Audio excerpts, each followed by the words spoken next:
What is good, YouTube? Today we've got a tier list for you for ranged DPS in Mythic Plus. So I'm purely going to be basing the specs off of their damage, how tanky they are, their utility that they actually bring to Mythic Plus as well. Obviously, I'm going to be rating this for the higher end of keys. However, this is going to apply to all the lower keys as well. But this tier list will be based off of what are the better specs for Mythic Plus from a ranged perspective. What's good, YouTube? We're so close to 2k subs, even with 96% of you not being subscribed. So sub to your boy for daily Dragonflight content. So let's get into it. So to kick things off, we have the BM Hunter. BM Hunter has consistent solid damage across AoE and single target, which is a huge plus for Mythic Plus squared. This spec is very easy to play, so it's much easier to get out the full rotation while you can focus on mechanics, what kind of kicks you need to be doing, what sort of stuns you can be throwing out, and just focusing more on utility or mechanics because you don't have to focus as much on the rotation due to its simplicity. There's a few massive talents that BM have gained in Dragonflight. For example, Kill Cleave is a massive one, making your kill command AoE cleave around it. And talents like these, only having to spend one talent point to get that amount of extra AoE damage is just insane for the spec.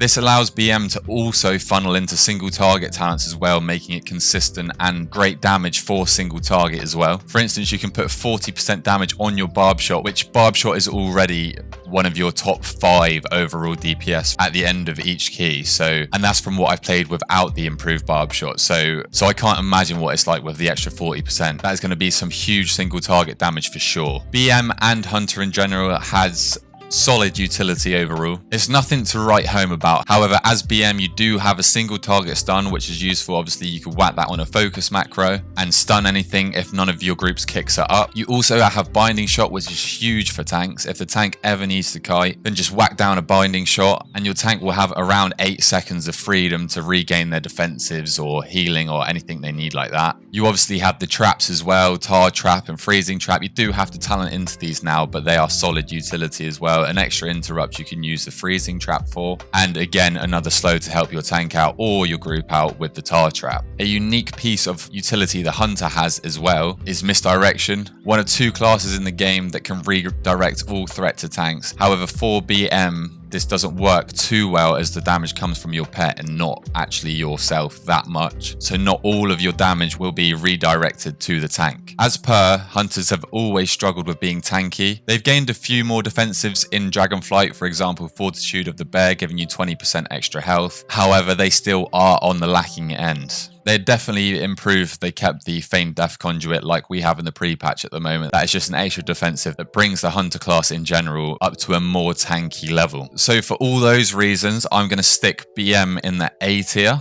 I think for sure BM has a spot in the A tier even after the nerfs to War Order and not getting as many resets on kill command. But yeah, I would say a solid A tier spec, that's for sure. Next, we have the Marksman Hunter, which I'm actually going to put in the C tier. Marksmanship has huge AoE burst, especially coming from the 3 explosive shots you can shoot out at the same time with the explosive shot talent and then the salvo talent, which is going to shoot out 2 more explosive shots. So these are all going to blow up at the same time and deal huge AoE burst, which is obviously great for Mythic Plus. However, they do struggle with the consistency of their damage. This hasn't been helped with the recent aim shot nerf either, which I'm unsure as to why Blizzard actually nerfed them because Marksman wasn't doing any standout damage, so I'm not too sure what was going on there. But yeah, it's definitely hindered them in consistent AoE damage and even single target damage as well. The only thing I will say in regards to consistency is Marksman now gets a buff to their multi-shot, so multi-shot is actually doing some decent damage now. At the end of the key, you'll see this up there near the top, just from getting the buff Bullet Storm, I believe it's called, which is just going to bump up your consistency just a tiny little bit. Again, with Marksman, it has similar utility as to BM. However, you're more likely to take Wailing Arrow as a Marksmanship Hunter, especially with the Readiness talent, which is going to reset your rapid fire and aim shot. And obviously, Wailing Arrow itself is an AoE silent, so that is some unique and nice utility for the Marksmanship Hunter and BM if you want to talent into it. And again, Marksman, the same as BM, struggles with its tankiness. Hunters do tend to fall over. They do have a semi-immunity through Turtle. Obviously, some abilities do actually penetrate the aspect of the Turtle, so it's not a full immunity like Ice Block, for example. But yeah, Hunters are still generally lacking in the defensive department. And so for that reason, I'm going to whack Marksman in the C tier. Next, we have our potentially only S tier spec in regards to the Fire Mage. I am going to whack this in S tier for now. With the Fire Mage, we're back to the BFA sort of playstyle where you're going to use your single target combust rotation on literally every scenario. This damage profile actually works really well, especially for higher keys. Once you get to those higher keys and singular mobs start becoming a problem, and you can have the Fire Mage just turreting and prioing that single mob while cleaving and doing great AoE at the same time, that sort of damage profile is hard to contest with. Obviously, with this single target playstyle, it means that single target damage is great as well, and single target is actually a very underrated damage profile for Mythic Plus. A lot of people just see the overalls and think, oh, the classes that doing the big AoE damage must be the best, but sometimes single target actually does come in clutch and saves you so much time. It's the reason Rogue's been so good in previous expansions, because of the funnel damage. And again, like Fire Mage and BFA, you can just delete any problematic mobs, or at least contribute to the kill of them a lot faster so that your group doesn't have to deal with any dangerous mechanics that those mobs actually have. Tying into this as well, you obviously have the new Thundering affix, which is a random 30% increase in damage. So if that happens to line up with your Combust, you'll be laughing. Mages in general, and specifically Fire Mage, are obviously super tanky as well. Probably one of the most tanky specs in the game. You have obviously lost the Dreamweaver pod from Shadowlands, but you still have Cauterize, you still have Ice Block. You've got Mirror's Image, which is a 20% DR. You now have 2 Invises, so if you need to drop threat, and also Greater Invis is a damage reduction as well. And then you've obviously got the old trusty Blazing Barrier. So overall, Fire Mage is pretty much unkillable, you could say. But yeah, it is a very tanky spec indeed. Fire Mage also has great utility, otherwise it wouldn't be an S tier, would it? We've obviously got the AoE Disorient with Dragon's Breath. It is on a slightly longer cooldown now, but it still does the job. Great for interrupting a pack of loads of mobs that are casting. You obviously have the silence as well, as per most specs do. Also, I'm not sure if I've messed this up, but I'm pretty sure Fire Mage is now getting Cone of Cold baseline. So if your tank does need to kite for whatever reason, now as a Fire Mage, you can also slow everything in sight by 70%, which is just absurd, making the Fire Mage even better than it already was. And the last thing I will say for Mage in general is obviously now you can talent into having 2 Bloodlusts for every 1 Bloodlust that everybody else has, because you're not going to get sated, so you can get other classes to actually lust for you. And obviously we all know how ridiculous Bloodlust is, so that is just huge extra damage for the Mage class in general. This brings me nicely onto my next spec, which is the Frost Mage. I'm going to whack Frost Mage in the top of A tier for now. It is very close to Fire Mage, and they could definitely be interchangeable depending on obviously how the damage numbers go. Frost is doing some incredible damage at the moment, both in AoE and single target. I've seen Frost Mages hitting like 250 to 300k in AoE pulls. It arguably also has better utility than the Fire Mage, with just the amount of snares that it's throwing out constantly as just part of its rotation. So if your tank's struggling for whatever reason, at any point they can jump out and the mobs will all be slowed by 1,000,000,000%. So yeah, the tank can just keep kiting until he feels comfortable to jump back in. It has some prio damage as well through Ice Lance. It's not as much as obviously the Fire Mage currently is. However, Ice Lance does do some considerable damage, so if you have a prio target in the pack, you will be funneling damage into that. Frost Mage has been known to be a funnel spec, and obviously that is still the case. With the Ice Lance damage, it will just chunk down that prio target that much quicker than the rest of the pack. Again, being a mage class, you have amazing defensives. Again, obviously with Cold Snap, you have 2 ice blocks as a mage. It's obviously got the 30-second internal cooldown through the Hypothermia debuff, I think it is. But you do have access to those 2 ice blocks. Mages in general are getting more defenses in their class tree as well through the old conduits. For example, you've got the absorb shields you gain after blinking. You now heal from your barriers and your ice block as well while you're sat in ice block, so that's pretty big. Your healer can just ignore you once you've ice blocked if they need to focus on healing the rest of the group, for example. And obviously, again, it has the double bloodlust like the Fire Mage does as well. Like I said, I'm unsure as to which one will probably end up on top out of these 2 specs, the Frost Mage and the Fire Mage. For now, I'm going to keep Fire on top, but they are very close. I just feel like the damage profile of Fire Mage at this current moment is that much better than Frost, so it just tips it into the S tier. Unfortunately for Frost, that will be staying in the A tier. Now we go on to our final Mage spec, which I'm going to be putting Arcane in the B tier, not the B tier this time. Arcane's doing some great damage, especially on single target, and some great cleave damage as well. Unfortunately, they do seem to be soft capped, and I want to emphasize soft cap because they can obviously do uncapped AoE, but most of their damage is funneled into 5 targets with their Arcane Barrage. So it is just hard to compete with the Fire and Frost specs of Mage because obviously they are uncapped and doing ridiculous damage as well. Like I said, priority damage is great for Mythic Plus, so Arcane does benefit from that. It can do some amazing prio damage with the Touch of the Magi, Radiant Spark rotation, where you're funneling all your damage into one mob, waiting for the Touch of the Magi to actually explode and deal AoE damage to the pack.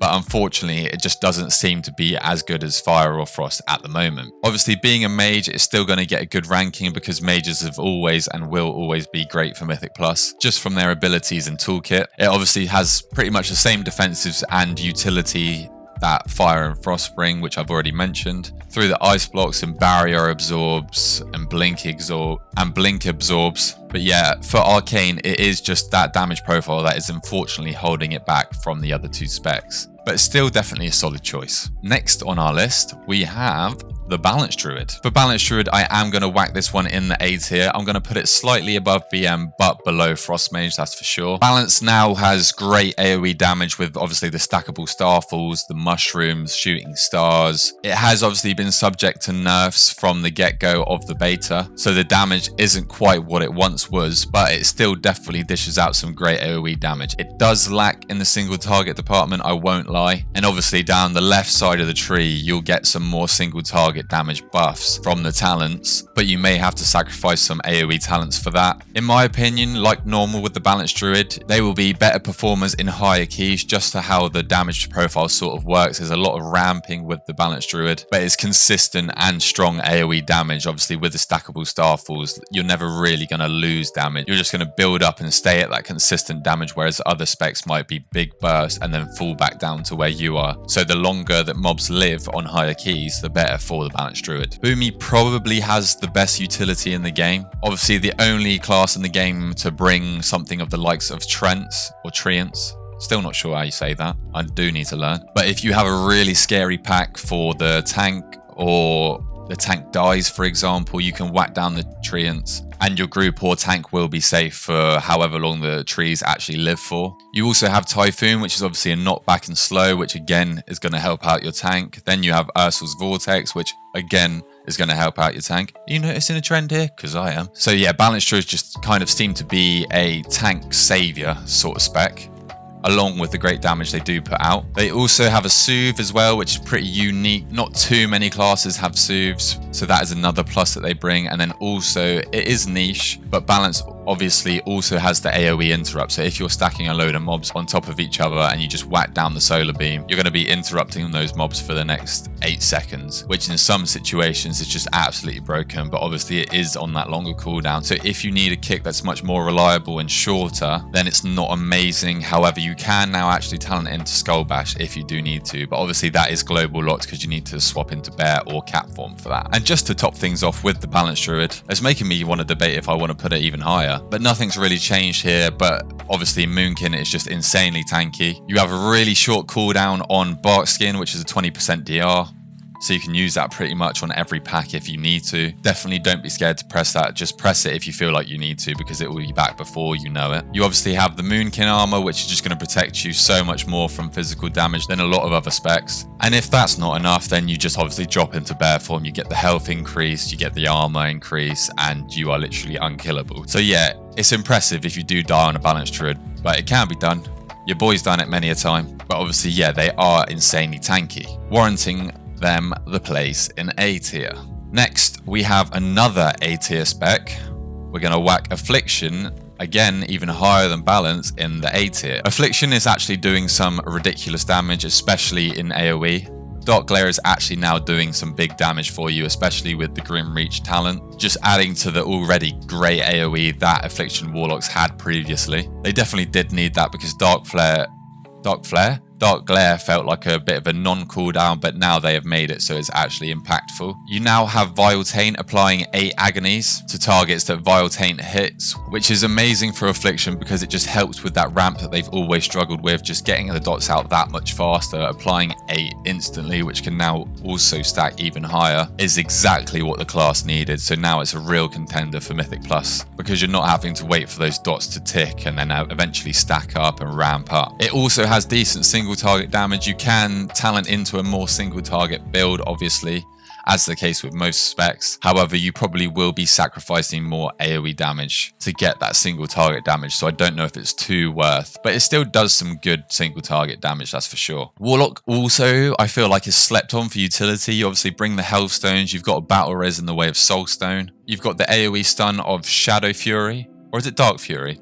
I feel like Dark Fury is when you talent into it being a 45-second cooldown, or if you don't talent into that, you can get a 70% slow on a very short cooldown, which is again going to be broken for tanks if they do need to kite like they did in the beginning of Shadowlands. So that's some great utility for Warlocks all around there. Also, for whatever reason, they've made Warlocks even tankier. All specs are going to benefit from this. I'm pretty sure if you looked at the actual Warlock class talent tree and didn't see any names or icons, you would think it was an actual tank talent tree. It is ridiculous, but yeah, as if Warlocks weren't unkillable already, they are definitely unkillable now. And if I see any of them dying, I will be flaming them. So Affliction definitely earns itself a spot in the A tier. It's not quite mage standard, I would say, just because of the immunities and utility and the damage sort of profiles from mage, but it is definitely close. Next, we have probably the worst Warlock spec out of the 3, not to give you any spoilers. However, we are going to be putting Destrolock in the C tier. Destrolock is no Shadowlands Destrolock, that is for sure.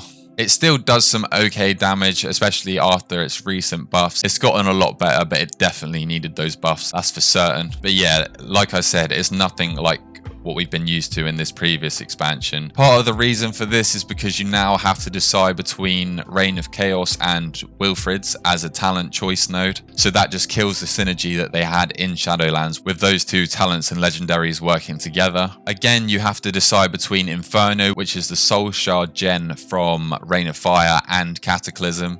So that is a big choice as well, which is just sort of killing the potential of Destrolock that we've seen from previous expansions. You do get talents like Flashpoint, which is just a nice haste buff at the start of the pack, helping with that ramping damage, because obviously your damage is coming from the Reign of Fire in AoE, so the more haste with that, the better. And you still have the 4-set Blasphemy, the big purple avatar, that is still going to stun, which is a nice little bit of extra utility, and it does some decent damage as well. However, Destrolock is struggling a bit right now, and could use some extra little buffs here and there. But again, it is a Warlock spec, so it's incredibly tanky and it's got some unique and great utility as well. So it is definitely viable as a Mythic Plus spec. It's just unfortunately not as good as the other 2 Warlock specs. That brings me nicely onto Demolock, which I'm going to put in the B tier. Again, it's just not as good as the other mage specs, just as a class in general. Demolock has some great concentrated cleave with Dreadbite, for example. You've got the Guillotine, which is the new ability where your Felguard's going to throw his axe at the floor and deal some big AoE damage. But again, these did get nerfed. So Demo has definitely taken an L in that regard. It still does some respectable damage, but again, similarly to Destruction Warlock, there's some talent choices that are just killing the spec. For example, you have to choose between giving your Demonic Tyrant massive prio damage or giving it CDR through Wilfrid's. Again, that's at the bottom of the tree, so that is massively gimping the spec. Obviously your Tyrant's still going to buff your minions, but it's just not going to do the single target prio damage that we've been used to with the Demolock, for instance, in Shadowlands. Again, Warlock equals tanky, so you'll struggle to die on the Demo Warlock, especially being a Demo Warlock. And it has some decent utility as well, arguably worse than the other 2 specs, because your Felguard's interrupt is actually tied to a stun, so you struggle with interrupting mobs outside of the pack to kick them in like you can on other specs, because obviously the mob will just be stunned outside the pack, not getting cleaved down with the rest. And then obviously, as per the problem with pet classes, sometimes the pet AI can be a bit cringe. I didn't mention this with BM, but it's definitely the case with that as well. Sometimes your pets get stuck behind things and can't find a path to the target for whatever unknown reason. We're in 2022, I thought. But yeah, obviously depending on the dungeon, where you are in the dungeon, sometimes the pets can bug out and be a little bit weird. So a solid B tier spec for the demo Warlock. It's nothing to write home about, but it definitely still does perform. And I personally love the spec. I think it's so bloody fun. We're on to our last 3 specs now. So the next one I'm going to be rating is the Devastation Evoker. This is obviously the new class in WoW. So I'm expecting this to become insanely broken at one point and have its own tier, because otherwise it doesn't actually seem like that many people are going to play it. For the Evoker, I'm going to put it in the top of B for now. It has just got some buffs and some reworks so that now they don't have to spam Disintegrate and AoE for whatever unearthly reason they were having to do that before. So yeah, now you're getting some big pyre damage in AoE instead of just spamming Disintegrate. I think it was the Eye of Infinity talent they changed that actually changed this gameplay to make it work how it probably should. The Evoker actually brings a lot of utility. Like, this class is more of a utility-based class in my opinion at the moment. It obviously is one of the few lust classes in the game, so it fills your lust spot if you do need lust now that they've killed drums. You've got very unique utility like reducing the movement cooldown of other people's major movement ability with the buff that you get. It's the bronze buff, I can't remember what it's called, but I know it's the buff that evokers give out. And you can actually bring a movement ability off of cooldown for other players in your party, so that in niche scenarios can be unreal utility there from the evoker. You've got a mass route similar to the druid class, which is nice if you do need to kite or set up mobs for a massive pull that you're going to do or something like that. Again, very niche utility, but it can come in absolutely clutch at some points. Speaking of clutch, Rescue is an absolute clutch ability, similar to the Life Grip from Priests. If you need to save your mate from imminent death, then you just rescue them and then fly them to a safe point. So that can definitely be a clutch play from the Devastation Evoker. It's actually pretty tanky as well. Now that Obsidian Scales has 2 charges, which is a 30% DR, to be able to have access to 2 charges of a 30% DR, that is massive. And obviously with all the other specs in this tier list, they are all ranged, so you just have an easier time in Mythic Plus in general. And to tie in the defensives with the utility, obviously the massive one is Zephyr, reducing the AoE damage that you and your party take and increasing the movement speed for 8 seconds. That is going to be massive in some scenarios. However, it is on a 2-minute cooldown, so you're going to have to pick and choose wisely when you obviously use that.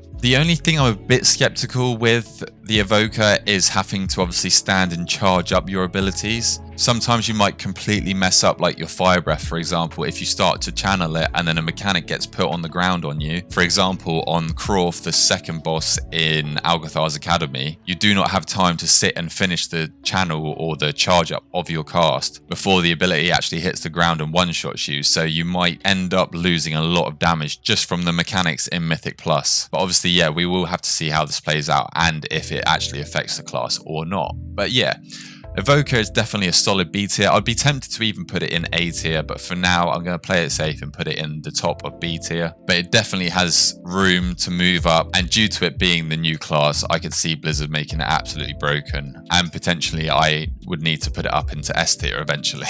I'm actually going to skip Elemental now. We're going to run with Shadow Priest first, just because I'm still undecided on where I'm going to put the Elemental Shaman. So Shadow Priest, I'm going to put just behind the Evoker in the B tier. It just got 10% aura nerf to all of its damage, which was definitely needed because it was struggling a little bit to keep up with other specs in the damage department. You now have some nice quality of life and damage changes for the Shadow Priest, with Shadow Crash now applying 8 vampiric touches. And with the Misery talent, I'm not too sure if this also applies Shadow Word Pain because you're applying the vampiric touch. I feel like that interaction might actually be a thing. So obviously that again helps massively with the ramp of these dot classes, which all the other dot classes seem to be getting as well. So Blizzard definitely seem to be listening with that, just helping these classes ramp up quicker and actually get going, so that by default they're not just losing to specs like Fire Mages, which press combust and just light up the world and instantly blow it all up. Obviously with the new buffs that they've had, they are doing some great AoE and single target damage now too. But again, like with the other dot classes, they are definitely a spec that performs better in high keys as long as they can live, because the mobs are going to live longer and dots are more consistent dams. So when the burstier specs fall off, these specs start to level out with those classes. But this only tends to obviously happen in higher keys, because in the lower keys, the Fire Mage or BM Hunter is just going to absolutely obliterate anything before you even pressed your first Vampiric Touch. The Priest obviously still has unique utility with obviously Power Infusion, for example. It's still very cringe for Priest players. I feel bad for them that they actually have to give away their damage cooldown to other people. But obviously that can be huge when you pair it up with the right class. For example, a Fire Mage scales insane off of PI. Again, another unique piece of utility is Master Spell. Very niche, but also can be very clutch sometimes. Just removing any harmful debuffs or dots that you need to off of multiple people at once. And overall, the Shadow Priest is pretty tanky. It's obviously got the off heals as well. However, Vampiric Embrace still needs a lot of help. It's not doing the healing that it should be, but I feel like Blizzard struggle with balancing this because it could very easily end up very broken. So a solid B tier for the Shadow Priest. I would rate it above Arcane and Demo, but I do think Devastation, with the damage changes it's had recently and the great amount of utility, it is just that little bit better than the Shadow Priest. Last but not least, we have the Elemental Shaman. I stand corrected from my chat. I know that some of you will be watching this. I originally put Shaman in the C tier. I definitely did. But I am now actually going to put the Shaman at the bottom of B tier. The Shaman does lack on single target, unfortunately. It has some respectable damage, that's for sure, on single target, but it's just not what the other specs are putting out. And apparently is also slapping on AoE, which is news to me because I haven't seen many Shamans, specifically Elemental Shamans, on the beta. But for instance, I saw Petco doing like 140k on 4 targets earlier. Obviously, it was training dummies, but still, it is definitely doing respectable damage on AoE too. A lot better than I thought, to be honest. But also a lot of the damage seems to be target capped as well. In your overalls, you'll be seeing Chain Lightning and Frost Shock, for example, at the top. I don't know how Frost Shock ends up at the top, but obviously these are capped abilities. So even if you were destroying with these abilities, you're only going to be destroying 5 of the mobs with Chain Lightning, for example. Obviously the capped AoE damage profile that it has holds it back massively, because that's just not desired for Mythic Plus. Why take a class that can only actually damage 5 mobs when you could take a Fire Mage that's single target proing into 1 mob and doing insane AoE at the same time that's uncapped? However, it's not all bad for the Shaman. Obviously, Shaman in general has one of the best talent trees. I think that's pretty widely agreed, and you have great utility as a Shaman. Obviously, you have all the different totems. You have a new totem, Stone Skin Totem, which is going to reduce damage by 10% for your party, which is actually pretty huge. You have other totems like Cap Totem, which is obviously the AoE stun, which does have a little bit of a delay, so you have to be pretty poignant with when you're going to drop that. And then the likes of Earthbind Totem too, just an AoE slow, which is obviously very useful in Mythic Plus as well. You have the shortest CD kick in the game on a 12-second cooldown, which is massive for Mythic Plus especially. Just interrupting that much more over the course of a dungeon is actually huge.